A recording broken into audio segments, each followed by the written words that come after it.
appris à jouer de la guitare.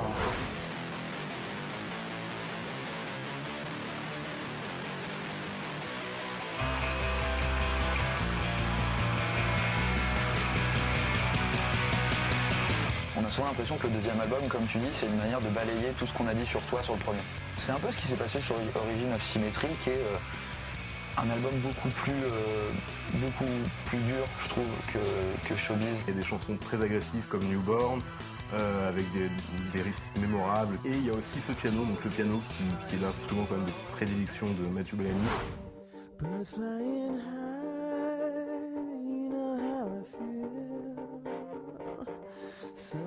Ça le quitte plus après quoi. C'est vraiment le fil rouge de Muse, mais toujours cette sonorité, cette mélodie avec le piano qui arrive à se transformer aussi vraiment en quelque chose de très très puissant. Enfin, ils maîtrisent vraiment l'instrument quoi. Ils ont vraiment trouvé un peu leur signature avec ce truc-là.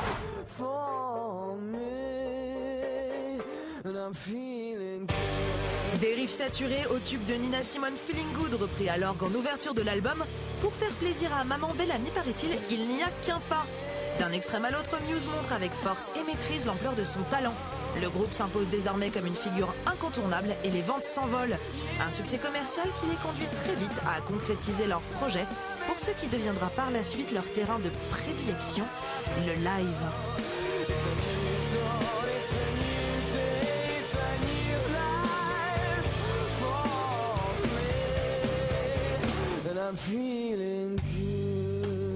C'est le premier disque d'or de Muse sur Origin of Symmetry qui a permis ensuite à Showbiz de devenir disque d'or en tirant les ventes grâce à ça. Et c'est le disque d'or que je leur ai remis le soir du tournage au Zénith de Oulabalou. It takes a while to get used to playing on bigger stages, but I'd say even earlier than that, the first album, you know, we're really just trying to find our feet, you know. Around the time of our second album, that was when things kind of certainly got a bit crazy and we're definitely having a good time on the road. On était en plein Zénith et le manager me dit « Virginie, pour le deuxième, j'amène 8 caméras ». Toute cette organisation était assez exceptionnelle et ça donnait naissance au DVD de Oulabalou où Mathieu me dit « Je vais pas attendre qu'on soit vieux pour sortir un live ». Comme tous les autres groupes font, j'ai t'as raison. C'est donc du haut de leurs 24 ans et seulement 2 ans après leur premier album que Muse se paye le luxe de sortir un DVD live. Si le succès n'attend pas le nombre des années, alors Muse non plus. En effet, sortir Oulabalou, donc le premier album live, au bout de seulement 2 albums, c'était rapide. C'était aussi l'occasion pour eux de sortir des chansons qui étaient dans les tiroirs en fait, qu'ils avaient enregistrées, donc notamment In Your World et Dead Star, qui font partie aujourd'hui des chansons préférées des fans.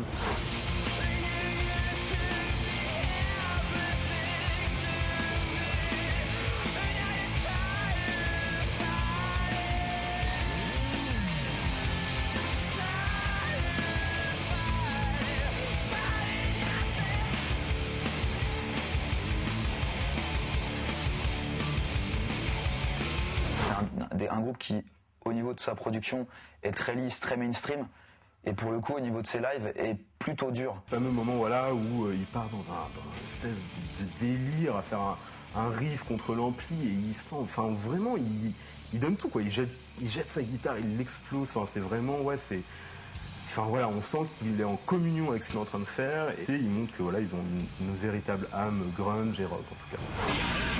Et grâce à Origin of Symmetry certifié disque d'or, les petits génies ont pu exploser le budget ballon grade basse batterie tranquille dans une tournée internationale où ils tiennent la tête d'affiche. Le public est au rendez-vous, mais voilà.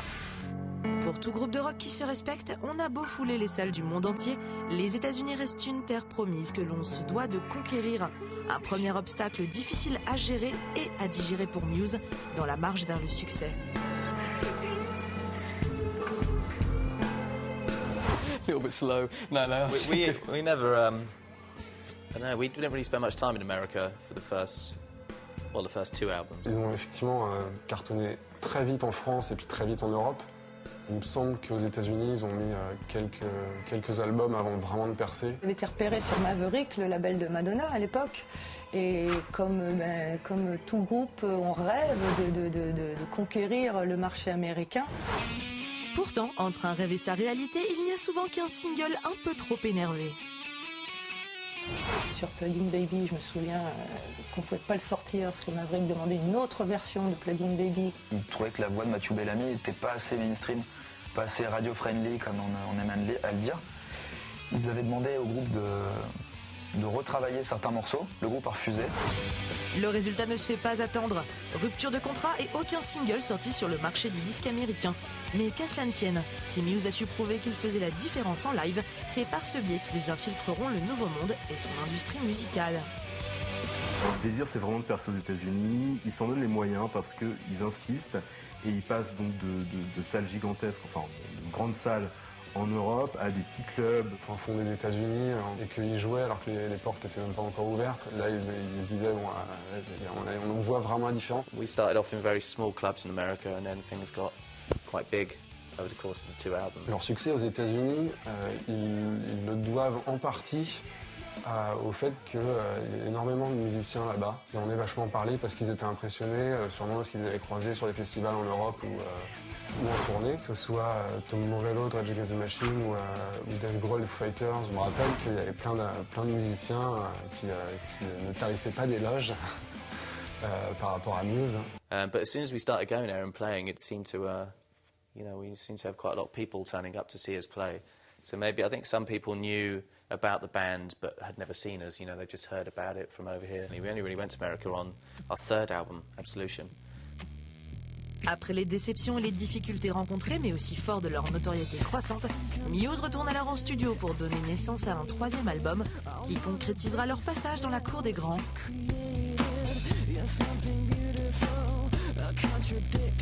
Je pense que ça s'est vraiment emballé à partir du 3e album, à partir de Absolution. Là, on a senti vraiment un groupe qui, en termes de vente, en termes de popularité, venait de passer à la vitesse supérieure. Absolution, ça représente vraiment, oui, un changement quelque part, une transition en fait entre ce qu'ils ont pu faire à leur début et ce qu'ils font maintenant. Et aussi l'ouverture au grand public. Il y a une telle force mélodique, sonique qui se dégage de ce groupe que les derniers Irréductibles, dont moi-même, ont fini par craquer. Ils ont une couverture médiatique importante. C'est la première fois qu'avec Time is Running Out, que Muse avait un titre qui rentre en radio.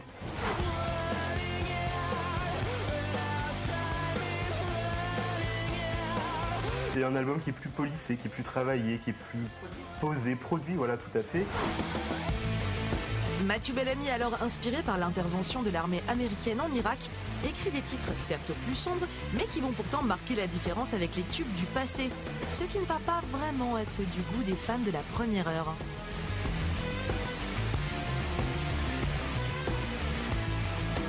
C'est le virage du groupe donc, qui a pu décevoir certains fans. C'était dans l'ordre des choses. Parce que dans leur discographie allait dans ce sens. On partait d'un truc assez intimiste et un peu mélancolique à quelque chose de très aéré, très aérien, très ambiant. Et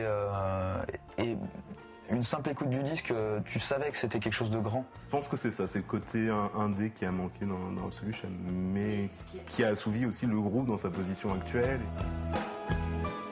Loin de l'urgence et des effusions grunge de leur début, Muse prend désormais le temps d'exploiter tous les nouveaux moyens mis à leur disposition pour définir une nouvelle identité sonore et développer la dimension épique de sa musique et de ses shows, qui deviendra très vite sa marque de fabrique. Absolution a montré une espèce de transition vers quelque chose de plus ambitieux, plus... On parle de space rock. Son côté grandiloquent, il peut l'exprimer au travers de cette musique-là. Côté épique qui est de plus en plus prégnant dans leur musique, mais parce qu'il y va de l'aspect visuel et spectaculaire de leur show. Tout ça, ça donne matière à des concerts complètement épiques.